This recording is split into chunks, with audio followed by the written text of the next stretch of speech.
The mission of how I started podcasting and started Special Chronicles is giving respect and voice to those of us with special needs. I became an athlete leader of Special Olympics Illinois, and when I recorded the audio of the speeches that I was given and putting those up as podcasts, I soon received messages of encouragement, and I learned that it was a powerful platform and really helping to make a difference in people's lives. 12 years ago, I didn't expect that anybody would want to even listen to me. We have over 42,316 listeners per month. It's a humbling experience. I'm really grateful to make a difference in other people's lives.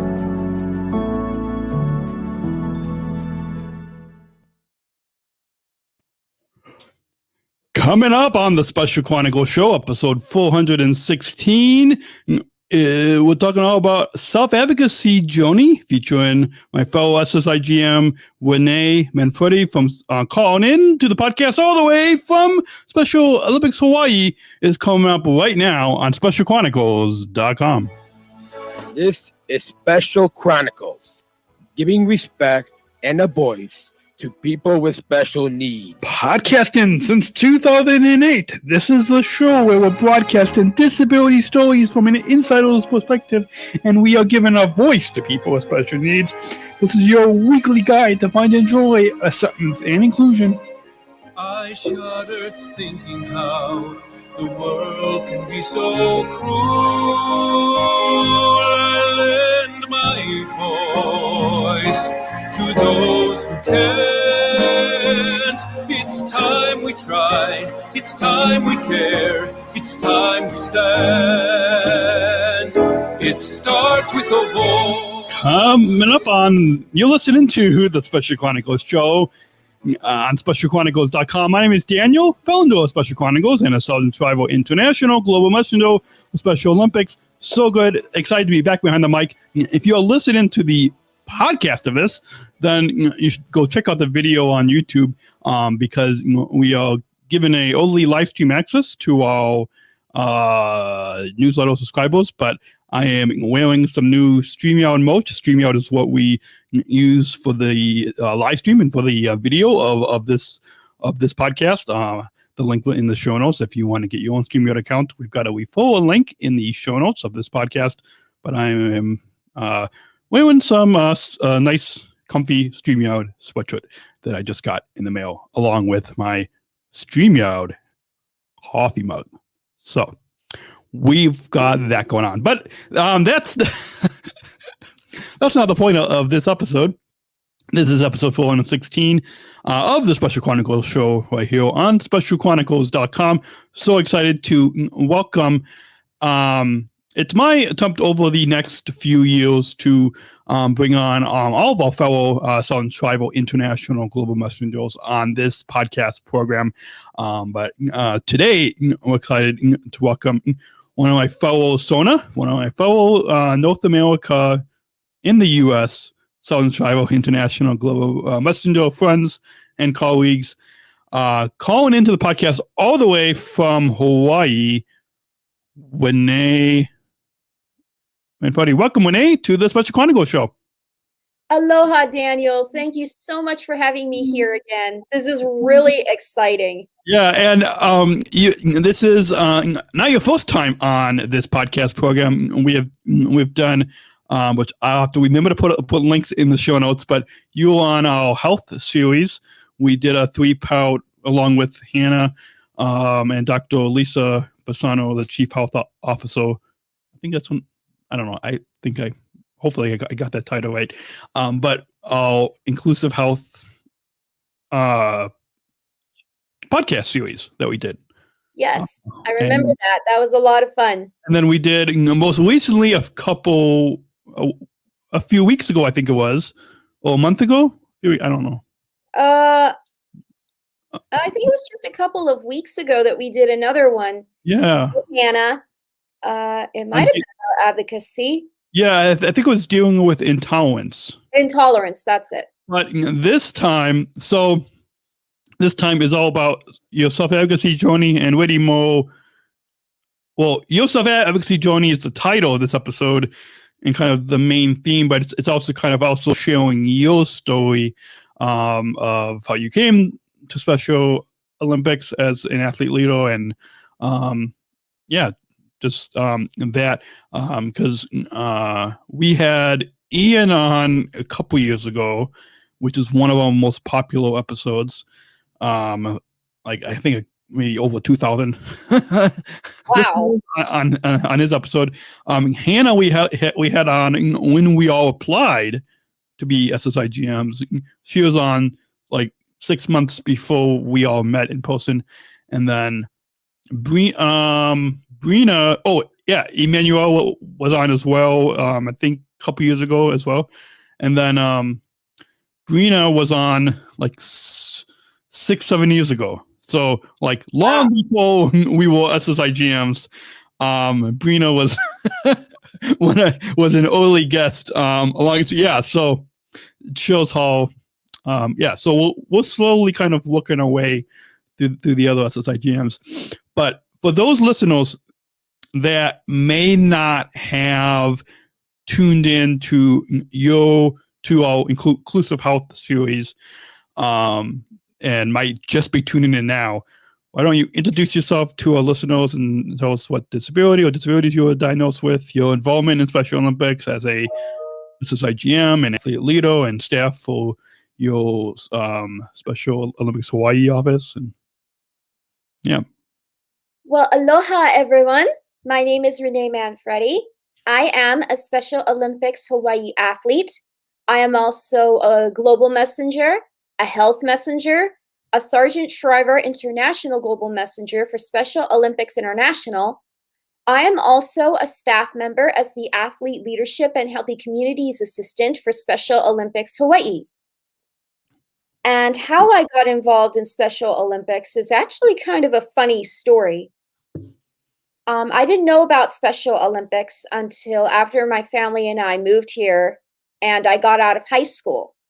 And my mom and I talked about it, but I was a little bit hesitant because when I was in school, one of the things that got me made fun of was not being talented in sports. Nobody really liked having me on their team because I didn't understand the rules. But when I went to Special Olympics Hawaii for the first time, it was like walking through a door of possibility and opportunity. And no one laughed at me or yelled at me if I messed up in a sport, especially the coaches. They were encouraging, supportive, and they just said, that's okay, keep going, we'll work on it. To backtrack from my story, I have an invisible disability and a learning disability. My disability is autism. And when I was in school, a lot of my fellow classmates didn't understand. They always made fun of me. School was overwhelming. It went fast. And I was scared. And the only way I could express what I was feeling was through movie quoting. And that got me made fun of a lot. Mm-hmm. And then later on, I'm sorry, I'm backtracking. I'm kind of going off topic, back and forth. Moving forward, a few years after I became a Special Olympics athlete, my mentor, Nipo, took me aside and asked me, would I be interested in joining their Global Messengers program? Well, I didn't know what being a Global Messenger meant. My first question to her was, would I still be an athlete? And she said, of course you will. Yeah. So I have to chuckle at that. Yeah. But I was scared and a little uncertain of how people would react to me. Would people even care about what I had to say? Would they even listen? Mm-hmm. So in the training, I learned something. I learned that I have a voice and that what I have to say is very impactful and important. And the more I practiced, the more I felt inspired to share my story with the hope that I'm inspiring change. Awesome. I want to comment on a few things. a few things that you said, and then we'll move on to the next segment, I guess. Yeah. But one thing you said was, so when you introduce yourself, you said that you are a global messenger and a health messenger. So there was a lot of messenger roles that you have, and I think that we'll get to a little bit more in your story as we move on in this episode on your self-advocacy journey. I think a lot of these messenger roles, whether it's as a global messenger or a health messenger, it kind of speaks to speaks to a part of your self-advocacy journey, a part of the self-advocacy that you do today. I think a lot of these messenger roles that you have, that I have, lead to what now people refer to as self-advocacy. And I think you put this in the show notes, and I'll share it with the listeners because it also something that I relate to. And I think there's a lot of, I also have invisible disabilities just like you with LD. And so we share a few things in common. Well, also you said that you're not talented in, like a lot of people said that you were not talented in sports. And that's another thing that growing up as well in school that I share in common with you as well. But back to what I said about how a lot of those messenger roles that you have kind of lead to the self-advocacy.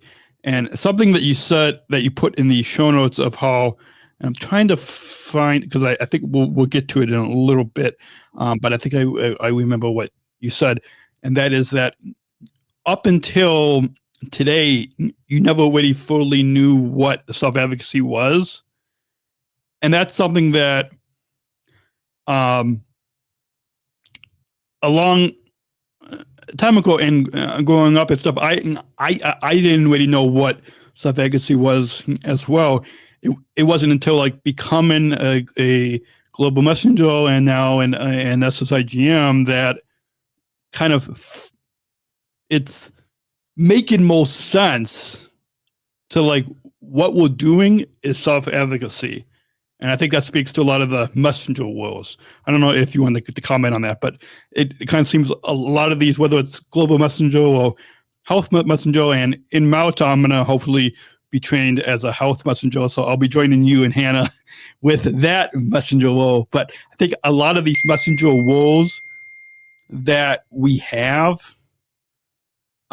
in Special Olympics speaks to that self-advocacy journey, speaks to that self-advocacy that we have. Absolutely. These are all stepping stones to being an advocate.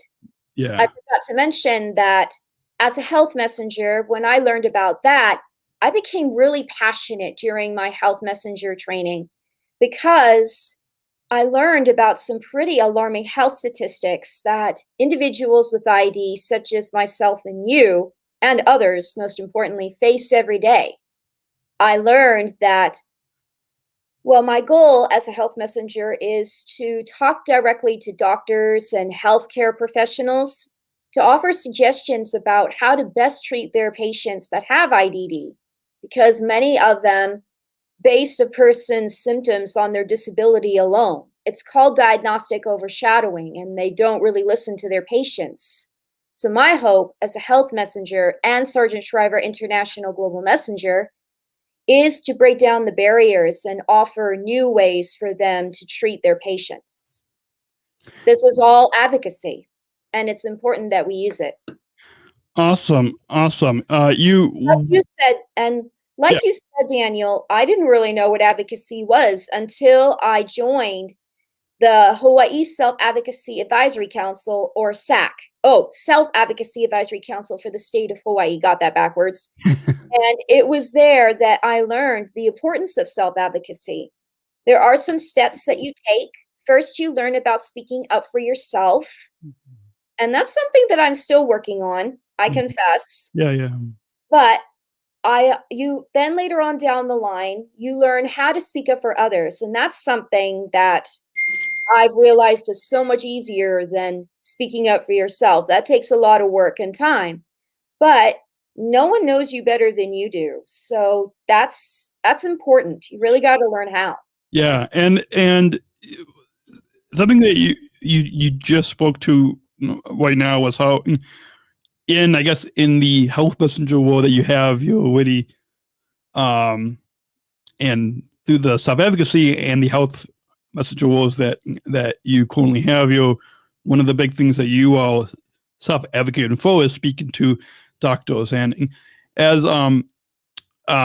in Illinois, I'm the co-chair of our Athlete Leadership Council, and one of the things that we, I guess, are trying to, I guess, create more trainings for is how we can, through the health messenger training, is how can we help to speak to doctors, and so is there maybe a few, and I guess we're kind of jumping all over the place in the show notes just a little bit, but is there maybe a lesson, like is there maybe like one or two tips that you can share, or and I'm sure that this is probably a much bigger conversation than what we have time for on this episode, because there's a lot in your self-advocacy journey, your self-advocacy story that we are trying to covering in one episode without making this a 2-hour podcast episode. So, but is there maybe one or two tips that you have for other athlete leaders when they speak to their doctor or doctors? Yes. One of the things that I have is building relationships with your doctor. That will take some time and trust.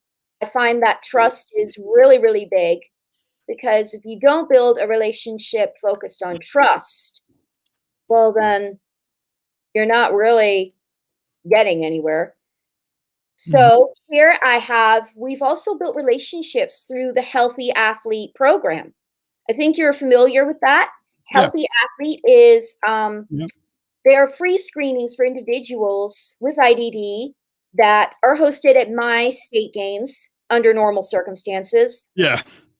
And we get the opportunity to build relationships with doctors. And there are, I think, 7 different screenings. I'm not sure, but they focus on the eyes, the mouth. It's just a great opportunity to build relationships with doctors. Yeah, absolutely. And one thing you said about how, and I'm blanking on what I said, but let's it'll probably come back to me in a little bit. But let's move on now and share with us your backstory. You mentioned a little bit about your early years, but maybe now we can go into just a little bit more detail about your early years, and just tell us about your childhood and school years and joys and challenge and bullied and accomplishments. Well, that's going to be a really tough subject. Yeah. Like I said earlier, it's still fairly painful for me, so I hope you'll excuse me if I need a few minutes to collect myself. Yeah, that's okay. We will go back to school. I forgot to mention, along with my autism, I also have a learning disability, and that made things really challenging for school. I don't always understand instructions. Sometimes they can look all jumbled, but that really set me apart from my fellow classmates. I always felt like I was lagging behind while everybody else was ahead. And that really was tough. And I also felt small. Give me a minute. It's okay.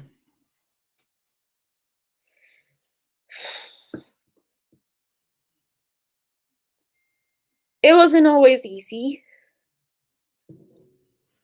I had some friends who actually took me under their wing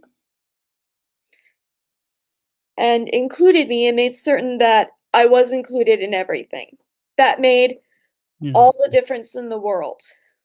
I was mainstreamed my whole life until I was a senior in high school. That was the first time that I was ever in a special ed program. So my whole life, I felt like I was alone. That I was the only one in the world that was different.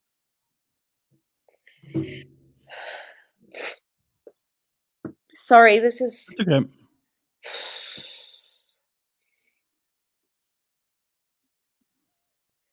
and that's why I like to talk about Special Olympics. Yeah. Yeah. Special So Olympics changed my life. And it gave me opportunities to see that I do have skill. I do have talent. And one of the things that I'm really good at is that, other than sports, is that I'm a singer. yeah. As my role as a sergeant, I'm kind of bouncing again, It's trying okay. to put myself up, but Yeah. in my role as a Sargent Shriver International Global Messenger, one of the opportunities that I had was the opportunity to sing the national anthem for the Boston Red Sox at Fenway Park. That was something that I never saw coming, and it was a great opportunity because my dad's entire family is from there in Boston. So it was like a big family reunion. And some of my family members, aunts and uncles, they came and cheered me on. It was just great. I mean, Special Olympics is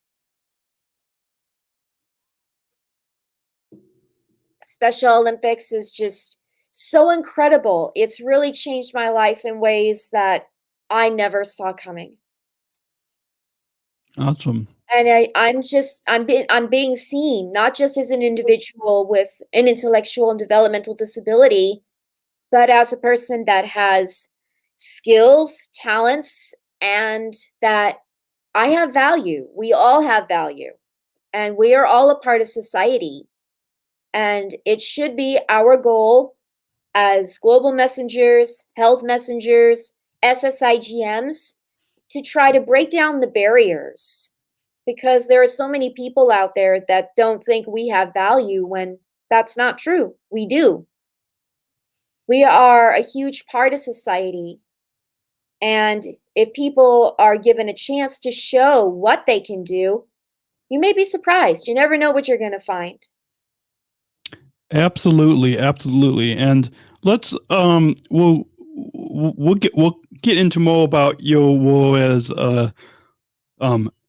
single and singing at the Boston Red Sox game a couple years ago in a little bit more as we can continue telling and as we continue telling your story and your self-advocacy story and journey in Special Olympics. And one thing that you said about how Special Olympics changed your life, I had a lot of the same issues with my LD setting me aside from my classmates and really feeling a lot of the same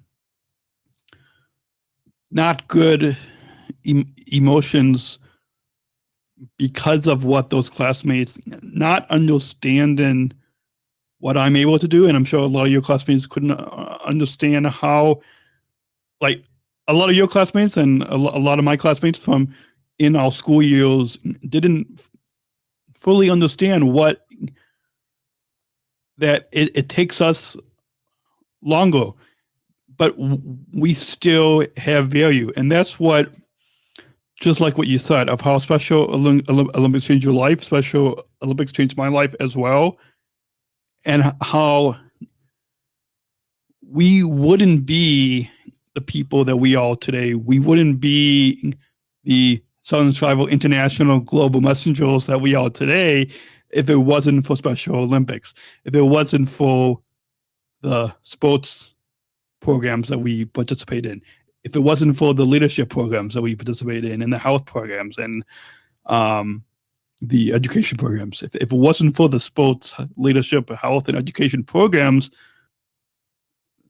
then our life wouldn't be the same. And so it's because of all of the sports, leadership, health, and education programs the Special Olympics gives us, that we can now sit behind these microphones. We can now sit on this podcast and tell our listeners, tell our global audience, just how powerful and just how Special Olympics has changed your life, Renee, has changed my life, and the over 6 million athletes across the globe. I think I have that number right. We probably should have checked that out a little bit before going live, but yeah, let's move on. And growing up, you as well as myself, we have invisible disabilities. So growing up, did your peers see you with having intellectual disabilities? And if yes or no, tell us why or why not, and how this growing up with your peers, either yes or no, with seeing you, with either seeing or not seeing you with having intellectual disabilities, how that has affected your self-advocacy story and your self-advocacy story that you are sharing today with our listeners? No. To answer your question, Daniel, my peers didn't understand. Yeah. To them, I was just the weird girl. I was the girl that just quoted movies and acted strange. And to them, I was stupid, and they didn't want me around. Mm-hmm. Well, not to everyone. Yeah. But a few of them. Few of them. And, it was tough. It helps me be kinder towards others. Now that I'm older and I know they didn't understand. It helps me to look for someone left behind who feels exactly the way you and I used to feel. And that makes all the difference in the world. And you are so right. It takes all these experiences to really be kind and try to make a difference. Yeah, I think it takes all of these experiences. It takes all of these experience, the painful that you have just described a little bit earlier, and the joys and the accomplishments. It takes all of these to build our story, to build our self-advocacy story, but really to build our stories in life. That's one of the things that, as a communicator, as a podcaster, that these past 12, now over 13 years now, that I love telling and sharing our stories. And what I found and what you have just explained now is that it takes all these little bits of our stories, the challenges, it takes even our disability labels. Like my mom said, it's a label that society puts on us. It's a label that our doctors put on us. But it's not. So it's just a part of our story. And when people listen, for example, when people listen to this episode of this podcast and hear every bits of your story, they can fully understand exactly who you are. They can fully understand who we are. And that's why it's important that through platforms such as this podcast that we have to share with society, with the mainstream society, that they can hear what we're able to do. And so let's move on. And in a minute. But we're going to go ahead. There is something else I want to say. Yeah. Sorry to cut you Yeah, off. no, it's okay. The skills that I gained as an athlete gave me the confidence to branch out and join leadership programs. Awesome. We'll get into a little bit more of the leadership skills that you have learned, as well as a little bit more of your Special Olympics story, as we continue sharing Renee, your self-advocacy story on this episode. We'll add about the half-hour mark. We're gonna take a short sponsor break, a short partner break, to let people know how they can join our supporters and hear a few messages from our partners at Special Chronicles. When we come back, folks, you will hear more from Renee Manfredi calling in from Hawaii, sharing her Special Olympic story, and Witty sharing her self-advocacy story right here on the Special Chronicles Show when we continue right here on specialchronicles.com. We'll be right back. Support for Special Chronicles comes from listeners like you. As an independent public media podcast, Special Chronicles will always be there for you. Now we're asking you to be there for us. As a nonprofit independent media organization, we can only make programs like Special Chronicles with listener support. Our programs provide weekly, candid, honest, and inspiring conversations about the people with disabilities community that creates awareness, support, and advocacy within each week's episode. Listeners tell us our shows are an enjoyable and necessary podcast for the intellectual and developmental disability community and everyone else who is able to listen to stories about life from a different angle. Please, if you and your family love our weekly podcast, make a one-time, monthly, or annual gift of thanks today. Support this podcast at specialchronicles.com/give. That's specialchronicles.com/give. Support for Special Chronicles comes from ComEd. Special Chronicles is proud to partner with the ComEd Energy Force Ambassador Program. The Energy Force is the country's first energy efficiency education program designed for and taught by people with disabilities. ComEd is powering lives and really is powering us here at Special Chronicles to keep the lights on and our technology is powered on. As ComEd powers the lives of us, they're literally giving a voice to people with special needs. We thank ComEd for the generous support of our mission at Special Chronicles. Learn more at specialchronicles.com/ComEd. That's specialchronicles.com/. Hi, my name is Lisa Noble, and I'm a ComEd Energy Force Ambassador and an athlete with Special Olympics Illinois. Hi, my name is Daniel Smrokowski, and I also am a ComEd Energy Force Ambassador and founder of a company called Special Chronicles. The ComEd Energy Force program is a program that hires people with disabilities to teach the public how to save energy and money. It's the country's first energy efficiency program of its kind. Saving energy is especially important while everyone is at home due to COVID-19. We're using more electricity than ever before. Just think about how many more times you are opening the refrigerator door these days. And while the economy is stressed, it's more critical than ever to save money where we can. Following these tips can save energy and money in this time of COVID-19. Wash your clothes in cold water and use the dryer sparingly. Your dryer can take up to 7 times more energy than the washer. Turn off and unplug any electrical devices or power strips you are not using.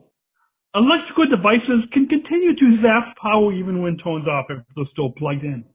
We call them vampire devices. Use LED bulbs. They use 25% less energy than incandescent bulbs and last up to 25 times longer, saving you lots of money over time. Keep your refrigerator between 35 and 38 degrees. And be sure to use Energy Star appliances. And last but not least, check out ComEd.com/home savings for more tips and rebates. Lisa and I would like to thank you for taking the time to listen to us today. Remember, we are all in this together. Stay healthy. And stay safe. Bye. COVID-19, better known as coronavirus, has spread throughout the world. Information about children with this disease is limited, but they are known to have had mild symptoms. Many organizations are responding accordingly depending upon their area. It's best to stay home and away from others, especially when sick, and continue following healthy hand wash guidelines, covering mouth and nose and not touching your face or high-touch surfaces. Clean and disinfect high-touch surfaces regularly, and for more information, please visit cdc.gov/COVID-19. Thank you. We're not just athletes. We are the ambassadors of an uprising. Peaceful protesters. In a rebellion against anyone who has a fear of difference. Difference. Our demands are Equality. Dignity. And the recognition of our shared humanity. We will not stop or accept anything less. Today, our world is more divided than ever. And coming together has never been more urgent. The revolution is inclusion. Find out more at jointherevolution.org. You're listening. Let's. You're listening to the Special Chronicles Show right here on specialchronicles.com. My name is Daniel, founder of Special Chronicles and a Southern Tribal International Global Messenger. Our guest on the program is my friend and colleague, Renee Manfredi, fellow Southern Tribal International Global Messenger, calling in from Special Olympics Hawaii. Aloha again, everyone. Welcome back. And on the program today, we are continuing your self-advocacy story on this episode 416 of the Special Chronicles Show. You can click the link in the show notes of this episode or in the description, wherever you're listening to podcasts or on YouTube, for the show notes for this episode, specialchronicles.com/podcast 416. And we really hope that you will join our supporters, make a one-time, monthly, or annual gift so we can continue to share stories like Renee's and continue to share our stories on this podcast, on this platform, on this network that is Special Chronicles on specialchronicles.com. So please, once again, go to specialchronicles.com/give, join our supporters, and make a gift today. With that, we're going to move on, and we'll going to kind of finish the backstory part of your self-advocacy story. And we mentioned right before that break about how Special Olympics has changed your life. It's changed my life. It's changed the lives of over 6 million athletes across the globe that are part of this movement, along with you and me. So, as you tell your Special Olympic story, talk to us for a little bit. Tell us about how you first got involved in your local Special Olympics program in Hawaii, and then our Special Olympics North America region, and now at the global level. Like myself, we are both 2 out of total of 10 of us that have reached the highest level of athlete leadership as Southern Tribal International Global Messengers. So tell us your story of your involvement in Special Olympics as an athlete leader through our leadership and health programs, and your whole Special Olympic story. Thank you so much, Daniel. As I mentioned earlier, I didn't know about Special Olympics or even what it was until I moved here after high school. It's actually kind of a funny story. My mom and I talked about it, and I was nervous because, as I mentioned earlier, I was often made fun of in school because I wasn't what you'd consider talented in my sports. So I was hesitant, but my mom said that if we will give it a try, and if we don't like it, we won't ever come back. So we went. I joined during basketball season, and everybody was so welcoming. I got hugs, I got high fives, and it was just so incredible. It was like walking through a door a door of opportunities, and it was like a breath of fresh air. I could actually hold my head up, look around, and not be afraid. It was so incredible. Awesome. And we'll get into a little bit more of your, we'll continue sharing your special Olympic story, but want to bring up one thing you said about how you and your mom and your family wasn't exactly sure. That's how my mom and family felt as well before I got involved. And now I loved how you said it was a breath of fresh air and that it was a door of opportunities that you walked in as soon as you started getting involved as an athlete and now athlete leader. That it really is a door of opportunities. It's a breath of fresh air, and that everybody is so welcoming when you get involved in Special Olympics. Yeah, and it was the first time that I could actually hold my head up and stand up straight and not slouch. Awesome. And what you said about how your family and was a little hesitant, but now your family is involved as well. And when we were at the World Games in Abu Dhabi, that was where we first met your mom. My mother. Yeah, your mother, and because you guys spoke, I think at a family event. Yeah, it was a family reception. Yeah, and yeah, that's we had the opportunity to give a speech, my mom and I, and it was so much fun going back and forth and sharing our story from my perspective, from my mom's perspective, and I think it made a huge impact. At least I'd like to think so. Awesome. And so let's now go, well, is there anything else part of your Special Olympic story that you, I don't know if we touched on what sports that you.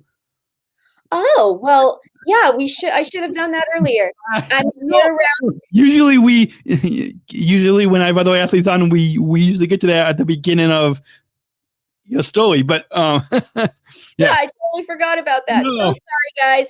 To backtrack, I am a year-round athlete. I compete in 4 sports. I am a basketball player, softball player, a swimmer, and a soccer player. So awesome. And I as well am a year-round athlete as well, but I participate in swimming, just like you, and basketball. And I'm stout in unified golf. One of our foundation board members in Illinois here, he was actually in Abu Dhabi, and Chris, my mentor, we were talking with him when we were in Abu Dhabi, and he wanted to. We were talking about golf, and so if it wasn't for the global pandemic last year, we would have already started unified golf. But so hopefully now, when kind of things kind of get back in place, we can pick up. I can pick up unified golf to add that. But yeah, it's funny you should mention unified sports, because my softball team, I'm actually on the unified softball team now. It started last year before the pandemic went down. It was actually pretty cool. We have a few individuals with ID along with individuals without, and I loved it. Awesome. And speaking of, we're kind of jumping over the place again, but we'll get back onto the show notes in a quick moment. But speaking of unified sports, that we should mention, and I guess it's not really a sport per se, but you and I, along with Hannah, we participated in the Sona Move Challenge, I think. Is that right? Yes, that's right. We are participating in the Sona Move. That's a virtual walk that we are about to get started in. Yeah. There was another one that started maybe a few months ago. It's called the Sona Stride, and that was a lot of fun. But we are going to do that on March 15th. That's when the Sona Move will begin. And if you are interested, we actually have a team. Yeah, we do. It is the Sona Movers and Change Makers, I think that's the name. Yes. Change speaker.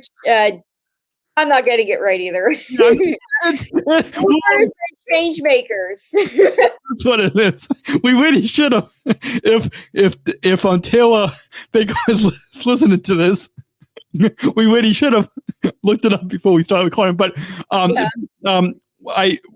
we don't have the link in front of us now, but maybe we can try to add it to the show notes later. But if they follow, oh wait, I think I got that wrong. If they follow hashtag Sona Move, that's SONA Move, hashtag Sona Move on Instagram or Facebook or Twitter, and they can follow us and everybody else participated in the Sona Move challenge. Sona Move, just follow that hashtag Sona Move, and you can, beginning on March 15th, we will be getting out and moving along with other people across our region. So we should mention that. With that, let's move on. And you wrote a few things in the notes here for your backstory, but is there anything else part of your Special Olympic story that you want to share with our listeners? I would say one more thing was that when I joined the Global Messenger program, I was scared, but I learned something important that day. I learned that I have a voice, and what I have to say matters. Everyone has a voice. They just, with the right encouragement and support and guidance, they will be able to find it.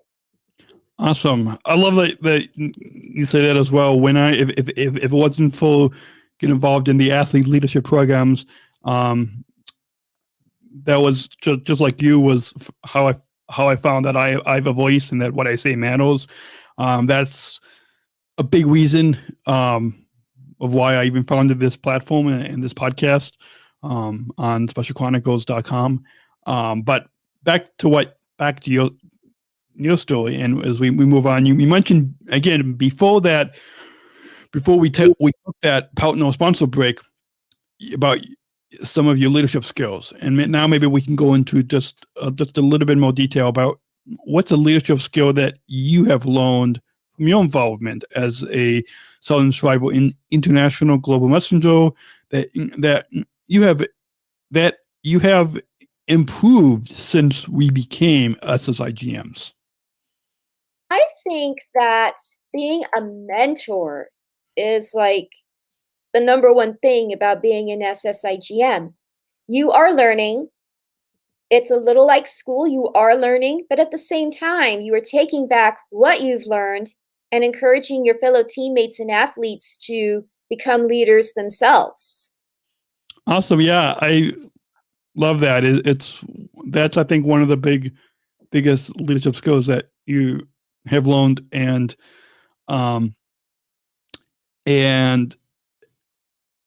like, for example, we just took part, I think it was a few days ago, we took part in a linked that Microsoft did for us, a LinkedIn training that we took part in.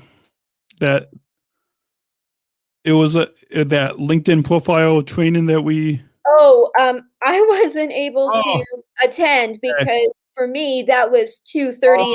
Oh yeah, okay. Well, hopefully you'll be able to watch the recording of it because it was very good. But those other stuff. But back to what you said about being a mentor and the leadership skills, I think that's a powerful leadership skill that you have learned from being in an SSIGM. And one of the, I know that this is mostly your story, but I'll just share with you and the listeners one of the leadership skills that I've learned is listening, because especially when you and I and our fellow SSIGMs are together, whether we're at the World Games or if we're together, or even just on Zoom meetings as well, being able to listen to each other from different cultures, from different countries, from different states, from different walks of life. I think listening is another good leadership skill. I don't know if you wanted to comment on that, but I really loved your leadership skill as well. So I think being a mentor and I agree. Listening is also impactful too. Yeah. And I also think that these skills have given me the confidence to branch out and join other leadership programs. I love that SoHi offers those opportunities to us by focusing not on our disabilities, but our abilities. Mhm. They really bring that to the surface. Awesome. Well, let's move on and Cheryl, you mentioned a lot about the impact that being involved in Special Olympics has on your life, how it's changed your life, and especially with a lot of the athlete leadership roles that you have had and the messenger roles that you've had, from being a global messenger and an SSIGM to being a health messenger. But and you mentioned that you and your family were a little hesitant first get involved in Special Olympics. So why did you want to become involved in this whole movement, this movement of the inclusion revolution, this whole movement and incredible organization that is Special Olympics? Well, that's a really good question. In short, I was just hoping to find somewhere to fit in. As I mentioned, when I was in school, I was mainstreamed my whole life. And my father is recent retired Navy, so we moved constantly. So I had no idea there were others. I just wanted to fit in. I just wanted to belong. I was lonely, and so basically anything would do if it meant that I could belong. And when I joined Special Olympics, it was the first time that people accepted me as I am. There were no high expectations. There was just, it's okay to be you. And that was just something like I never saw coming. And I love it. It's changed my life. Awesome. I've never experienced that before. Awesome. And those we mentioned, or I should say, you mentioned a few of the messenger roles, a few of the athlete leadership roles that you have. And why did you first want to become a public speaker, an ambassador, and an athlete leader, and now a Southern Tribal International Global Messenger for Special Olympics? Why, like, what can you maybe speak to a little bit of why you wanted to become this? Because I think it we'll kind of put all the messenger roles in Special Olympics all kind of together in one. But why did you want to have these messenger roles for Special Olympics? Because I think it speaks a lot to your self-advocacy story. Well, as I mentioned, I was scared, but I also said that I learned that I have a message to share. When I gave my first speech, it was about my story, how Special Olympics changed my life. And I presented it to our board of directors. That was my first step in. And I think the speech was so-so. It was talking about a painful time in my life. And I have to laugh because I was pretty much just sobbing through the whole thing. Yeah. But what really touched me was that one of the board members was crying too. And that really took me by surprise. It never occurred to me that my story could have that kind of effect on somebody. And he even said, when are we going to do something about this? When are we going to try to change these things? Awesome. I learned from there that, wow, my story really has a huge impact. I learned how important it is to create change for more persons with intellectual and developmental disabilities.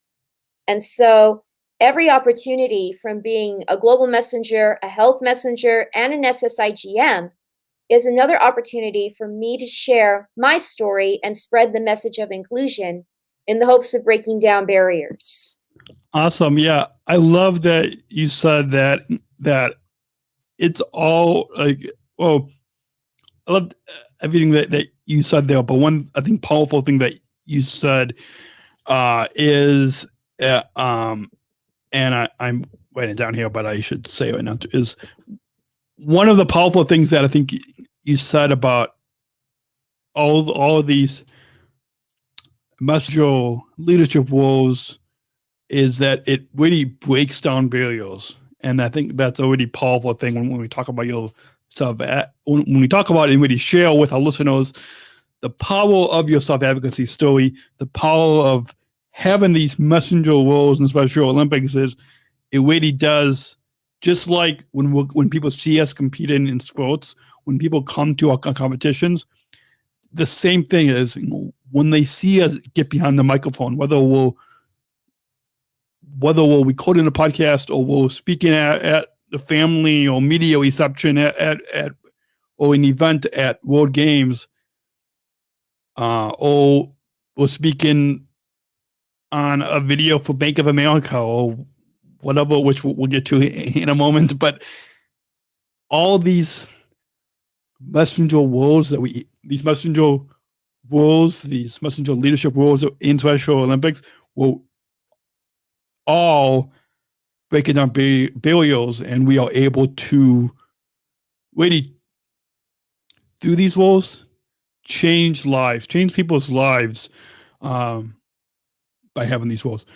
So as we continue sharing your self-advocacy journey, our guest on the Special Chronicles Show is Renee Manfredi, calling in all the way from Hawaii, one of my fellow SSIGMs.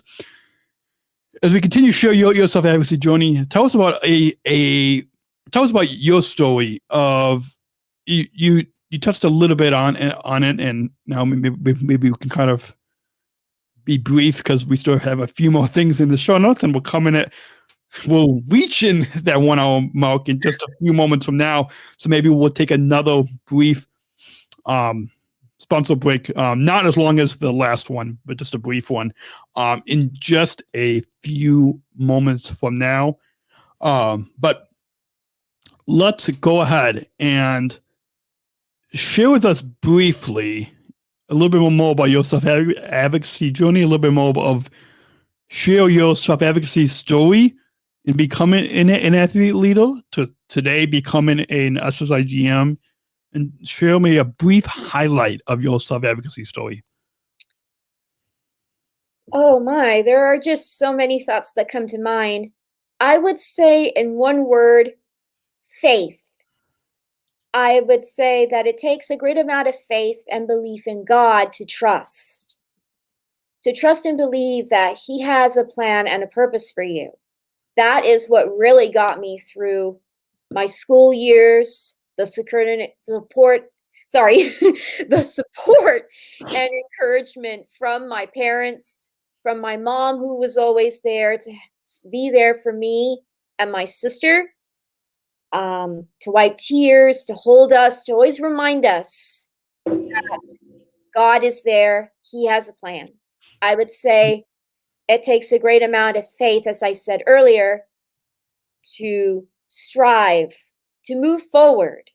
And He has led me down such an incredible path. He has led me to being not just an athlete, but a global messenger, health messenger, a Sargent Shriver International Global Messenger, and who knows what else is on down the road. Only He does. So I would say keep the faith. Awesome. Great. Sorry to cut you off. I also believe that this is such a privilege to be the voice of others who have not found theirs yet. I'm always hoping that when I give a speech, anyone is inspired and says, hey, I can do this too. Well, you know what? You can. Awesome. Great message. And definitely worth sharing with our listeners. We're going to go ahead and because we'll reach in the we're just about a minute reaching the 1 hour mark of this episode of this podcast. This is episode 416. Our guest is Renee Manfredi, fellow SSIGM, calling in from Hawaii. When we come back from the break, we will continue to share Renee, your self-advocacy story. We'll get into a few highlights from a couple years ago of both of us as SSIGMs being at from the World Games Abu Dhabi in March of 2019. We'll get into your little bit more the potence of self-advocacy and being the video and singing at the Bank of America Red Sox. I think I put that in the show notes. I have to find it during that break, but we'll get into all of that. Renee's self-advocacy journey, Renee's self-advocacy story continues right here on the Special Chronicles Show on specialchronicles.com. When we return from this break, don't go away. Don't hit pause. We'll be right back right here on specialchronicles.com. Support for Special Chronicles comes from listeners like you. As an independent public media podcast, Special Chronicles will always be there for you. Now we're asking you to be there for us. As a nonprofit independent media organization, we can only make programs like Special Chronicles with listener support. Our programs provide weekly, candid, honest, and inspiring conversations about the people with disabilities community that creates awareness, support, and advocacy within each week's episode. Listeners tell us our shows are an enjoyable and necessary podcast for the intellectual and developmental disability community and everyone else who is able to listen to stories about life from a different angle. Please, if you and your family love our weekly podcast, make a one-time, monthly, or annual gift of thanks today. Support this podcast at specialchronicles.com/give. That's specialchronicles.com/give. Support for Special Chronicles comes from ComEd. Special Chronicles is proud to partner with the ComEd Energy Force Ambassador Program. The Energy Force is the country's first energy efficiency education program designed for and taught by people with disabilities. ComEd is powering lives and really is powering us here at Special Chronicles to keep the lights on and our technology is powered on. As ComEd powers the lives of us, they're literally giving a voice to people with special needs. We thank ComEd for the generous support of our mission at Special Chronicles. Learn more at specialchronicles.com/ComEd. That's specialchronicles.com/ComEd. You're listening to the Special Chronicles Show. This is on specialchronicles.com. My name is Daniel, founder of Special Chronicles, and along with our guest, Sargent Shriver, International Global Messenger with Special Olympics.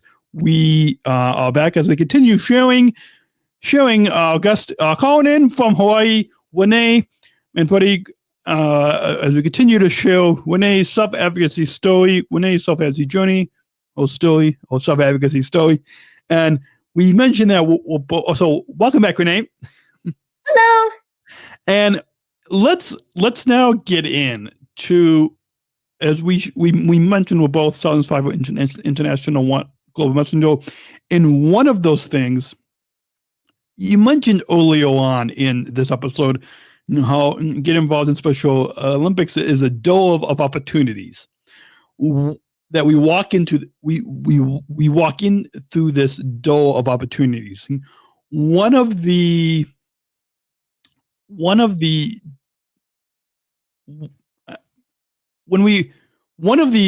doors of opportunities that we walked into as Sargent Shriver International Global Messengers was the opportunity to go to the World Games in Abu Dhabi in March of 2019, which was an incredible opportunity. There was a couple other highlights of opportunities that are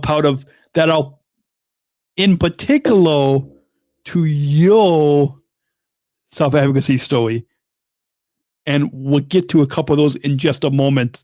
But first, I thought, just to kind of make it a little bit easier for the listeners, we'll cover the first and then and then I'll introduce the other opportunities that are particular to your story. But first, share with us, and I am dropping my notebook. You never know what's going to happen when we're live, but give us a few highlights from that experience. I believe the Humans of New York, that guy from the Humans of New York, I guess it's Brandon, his name is Brandon. Yeah, I think Emily said that. I guess he was also, in addition to talking to you, he also was going to, I think, talk to me as well. But I guess he must have ran out of time. But share with us a few highlights from the first couple. Well, rewind a little bit. Share with us a few highlights from our time together at the World Games in Abu Dhabi in March of 2019. I am so glad you mentioned that, Daniel, because going to Abu Dhabi was incredible.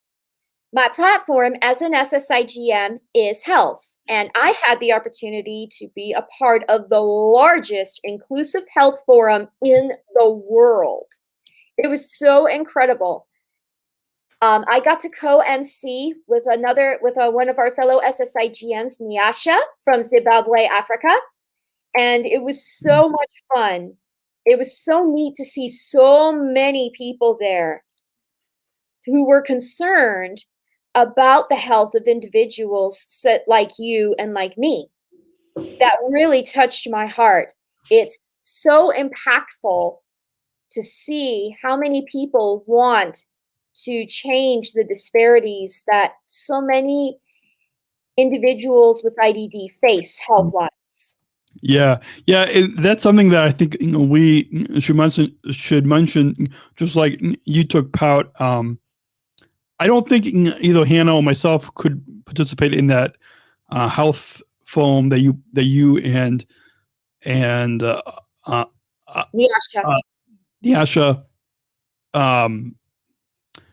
took part in, because we had another event to go to.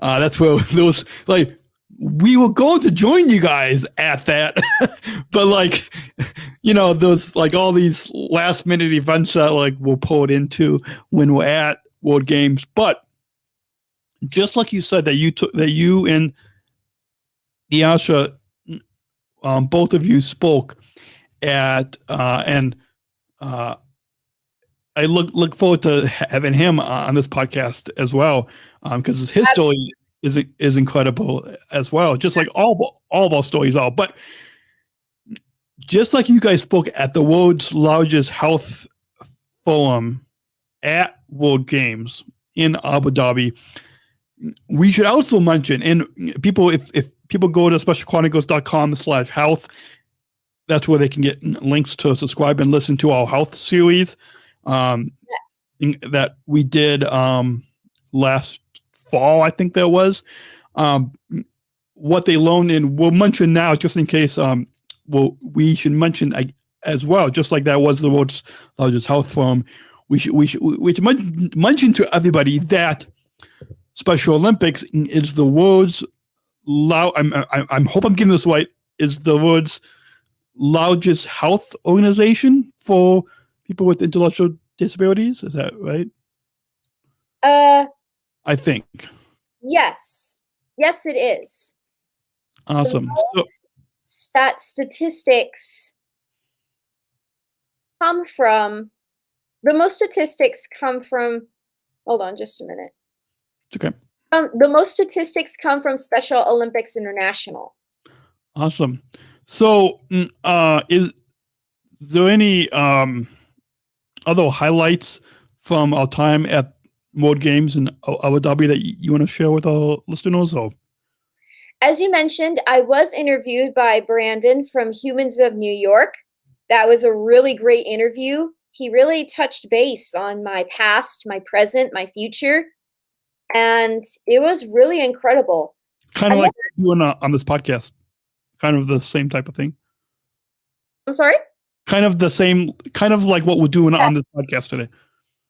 Awesome. But I think one of the main highlights, aside from the Inclusive Health Forum, was getting to be at the World Games. I have never been to them before to compete, but just getting to be there was so incredible. I have lived in the Middle East before. I lived in Bahrain for 4.5 years, which is a tiny island on the map off the coast of Saudi Arabia. And it was so like going back home. So for me, it was like saying, hey, I'm back, but for a different purpose. Yeah. I think the best part about that was the opening ceremonies and seeing so many countries from all over the world coming together for one common goal, the competition of sports. Awesome. Yeah. It was an incredible experience. And even like at the open ceremony when we all, I think, which one of us was, it wasn't one of us, but one or two, but who was speaking it? It was Asib. That's right. Asib was speaking, but then the rest of the 9 of us were all in like a half circle.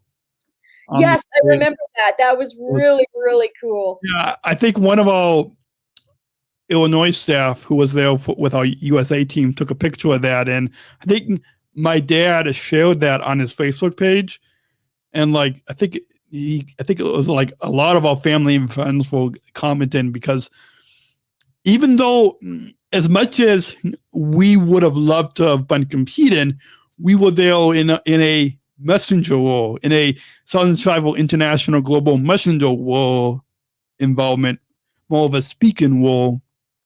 And I think to be on that global stage, well, just like all the opportunities that we have as SSIGMs, but to be, especially at the World Games, to be on really, like, when we say global stage, we don't mean just like any, like, we were physically on a stage. We were physically on a global stage because there was, 190 countries there? Yes. Stadium?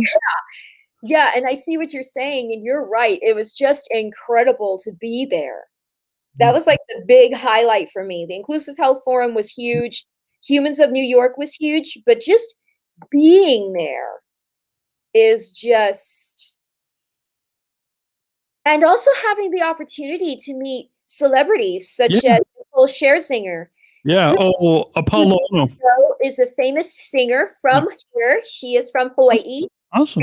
She was the voice of Moana's mom from the Disney movie Moana. I had the opportunity to not only meet her, but I got to sing for her too. Which one was? Who did you meet? Who was the voice in?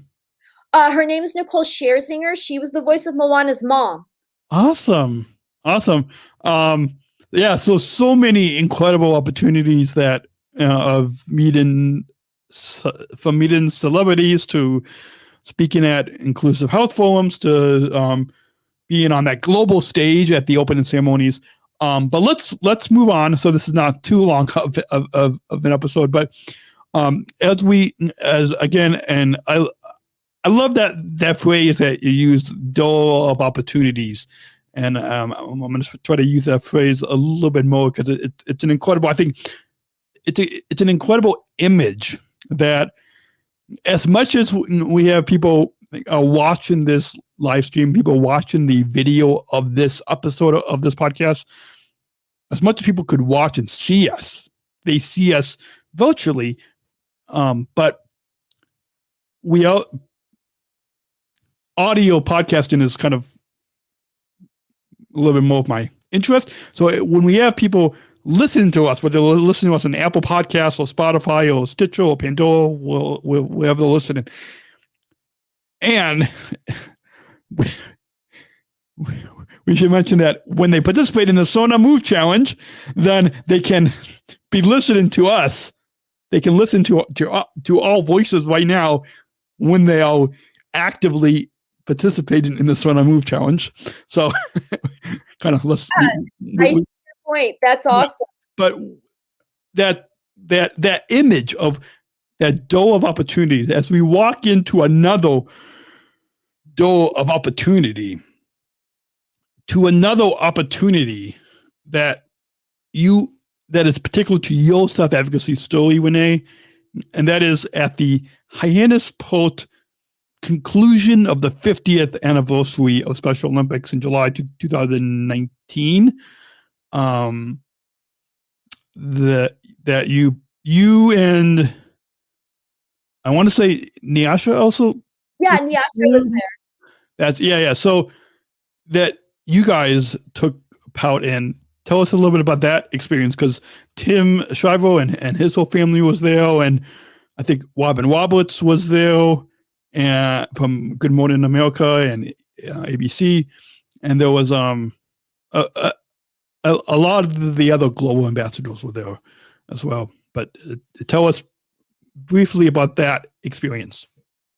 That was truly an incredible door, something I never saw coming. And to celebrate Eunice Kennedy Shriver, the woman who began it all years ago, I don't remember the actual number, but 52 years ago, was just such an honor. It was an honor to be there with the Kennedy Shriver family, to visit with Tim and his family, and to just be included. You know, in a way, we are a part of the Kennedy Shriver legacy. Yeah. We are a part of, as we say here in Hawaii, Ohana. We are a part of the Ohana, which means family. And it was such a huge opportunity. I gave a speech, an opening speech, the first night there at the place, and you'll love this, at the Kennedy compound, where our own president, John F. Kennedy, gave his first president's speech. Awesome. Incredible. Yeah. It's amazing that there was an incredible opportunity. And you mentioned that we are part of Eunice Kennedy Shriver's, of the Shriver legacy, that we are part of the Ohana, as you said, family. Brief side note, there was a new movie on Netflix that just came out called Finding Ohana, I think that's the name of the movie. Oh, I've never heard of it. It's a new Netflix movie that just came out, I think, a month ago or this month. We'll have to check it out. Yeah, I do have streaming, so yeah, it takes place in Hawaii. Yeah, it was a friend of mine wrote a review of it on her blog, and it's amazing. I'm pretty sure it's called Finding Ohana. It definitely has Ohana in the name of the movie. I think it's Finding Ohana. But yeah. You know, it's interesting that you should bring that up, because Ohana family is very, very important here. It doesn't matter what culture you're from or whatever. Everyone here is Ohana. In fact, in Special Olympics, Hawaii here, you are a part of the Ohana. Awesome. Yeah. Hopefully, I know in addition to you and your whole family, we have other listeners as well to our podcast that are from Hawaii. And some listeners, some of our Hawaii listeners just find us by doing a search on Google. But I would love to. I've never been there before, but I would love to visit and maybe even do a live podcast on location from Hawaii someday. Ooh, that would be great. You are always welcome here. Anytime you pop by, just let me know and I'll greet you with a lei. Yeah. Is a flower necklace that is given in greeting as a way to say, welcome to our Hawaiian island. Awesome. Yeah. I'll definitely let you know. And I mean, it would be neat to even do some, like, if there's some Sohai event or something, we could do a live studio audience podcast from Hawaii. That would be absolutely incredible. And I forgot to mention that in Hyannisport, to backtrack. Yeah. Backtrack. Yeah. I had the opportunity to meet Vanessa Williams. She's also a famous singer. Yeah. I only know her from the Disney movie Pocahontas. She sings Colors of the Wind at the end credits. And we had the opportunity to sing it together as a way to promote inclusion. And that was a lot of fun. Is there a video of that, of you singing with Vanessa Williams? Or? Absolutely. Yeah, because so maybe later on the Special Chronicles Facebook page or on our Twitter page, maybe we can share a link to it later. I'll get that to you as soon as this is over or whenever I have time. Yeah. If you're listening to this podcast, folks, we will, if you follow Special Chronicles on Facebook or Twitter, we will share a link to it a little bit later. But what was that like singing that song with Vanessa Williams? That was truly incredible. I never saw that coming. And Pocahontas is one of my favorite Disney movies. In fact, she is my all-time favorite Disney princess. So getting to sing a song that I've known since my childhood, I was actually 10 years old when that movie came out. I got to see it in the theater. And so just getting to sing a song that I've known my whole life was just incredible. Awesome. I loved it. Awesome. So let's move on now. And as we continue to, we've got a little bit more left of your self-advocacy story. I know there's a lot to cover in this episode, but good thing about this podcast is people can pause and come back to it later. And so you don't have to listen to all in one sitting. But as our listeners, as you have that image of that door of opportunities, we're going to walk into another.